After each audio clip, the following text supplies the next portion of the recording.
Hello friends, আমার channel the fresh রেসিপিতে আপনাদের সকলকে স্বাগত জানাই।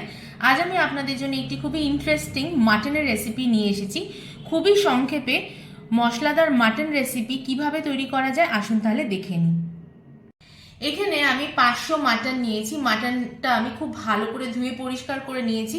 এতে আমি জল দিয়েছি, দিয়ে দেব 1/4 টিস্পুন হলুদ আর হাফ চামচ স্বাদ অনুযায়ী নুন দিয়ে এবার আমি মাটনটা সেদ্ধ করে নেব। এখানে আমি 4টে হুইসেলে মাটনটা সেদ্ধ করব। এটা কিন্তু পুরোপুরি আপনাদের ওপর, আপনারা কতটা শক্ত অথবা কতটা নরম খান সেই হিসাবে আপনাদের মাটনটা সেদ্ধ করে নিতে হবে। এইবার এখানে আমি একটা মশলার পেস্ট তৈরি করে নেব। তো আমি এখানে একটা গ্রাইন্ডিং জারে প্রথমে পেঁয়াজ দিয়ে দেবো। এখানে আমি একটা বড় সাইজের পেঁয়াজ এভাবে করে কুচিয়ে নিয়েছি, আর এতে দিয়ে দেব 1 ইঞ্চি আদা, আর এখানে দুটো ছোট সাইজের টমেটো রয়েছে একটা গোটা রসুনের কোয়া বের করে নিয়েছি আমি, দিয়ে দেব, আর 3টে কাঁচা লঙ্কা, এই সবটাই দিয়ে দেব, আর এটাকে একটা পেস্ট তৈরি করে নেব। এখানে গ্যাসের আছে আমি একটা প্রেসার কুকার বসিয়ে নিয়েছি। এতে আমি সর্ষে তেল দিয়েছি, সর্ষে তেল গরম হয়ে গেছে। এবার একে একে আমি গোটা মশলা দিয়ে দেব। প্রথমেই দেব শুকনো লঙ্কা গোটা,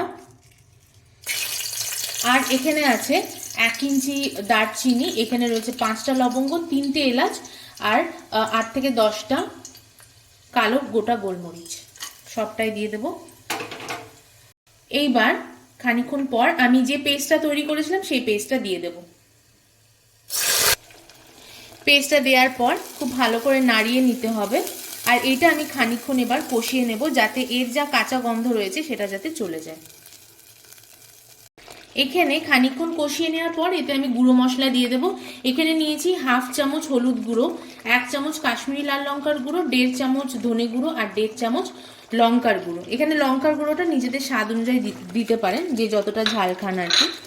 খুব ভালো করে এটা নাড়িয়ে নিতে হবে। আবারও আমি খানিকক্ষণ এটাকে কষিয়ে নেব। এখানে মশলাটা দেখুন তেলের ওপর এসে গেছে, খুব ভালোভাবে মশলাটা কষানো হয়ে গেছে। এইবার যে মাংসটা আমি সেদ্ধ করে রেখেছিলাম সেই সেদ্ধ করা মাংসটা দিয়ে দেব, আর এইবার মাংসের সাথে আমি খানিকক্ষণ আরো মশলাটা কষিয়ে নেব।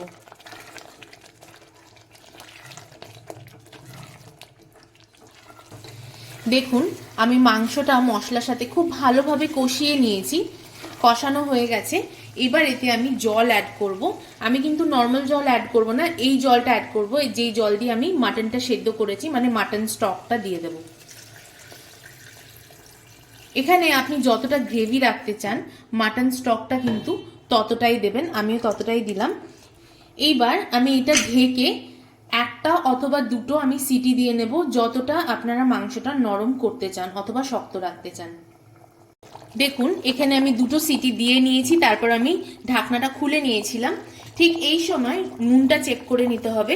আমি নুনটা চেক করলাম, আর একটু লাগবে, তো আমি এখানে 1 চামচ পরিমাণ স্বাদ অনুযায়ী আমি নুন দিয়ে দিলাম। এছাড়া আর দিতে হবে এখানে হাফ চামচ পরিমাণ গরম মশলার গুঁড়ো দিয়ে খুব ভালো করে এটা নাড়িয়ে নেব। এইবার আমাদের রান্না কমপ্লিট হয়ে গেছে। এবার আমি এটাকে বন্ধ করে দেবো, বন্ধ করে ঢেকে 5 মিনিট রেখে তারপর এটাকে পরিবেশন করব। দেখুন আমাদের কুইক মাটন মশলার গ্রেভি একদম তৈরি হয়ে গেছে। এই ধোয়া ওঠা মাটন আর এটার সাথে ধোয়া ওঠা ভাত কিন্তু খুবই ভালো লাগবে খেতে।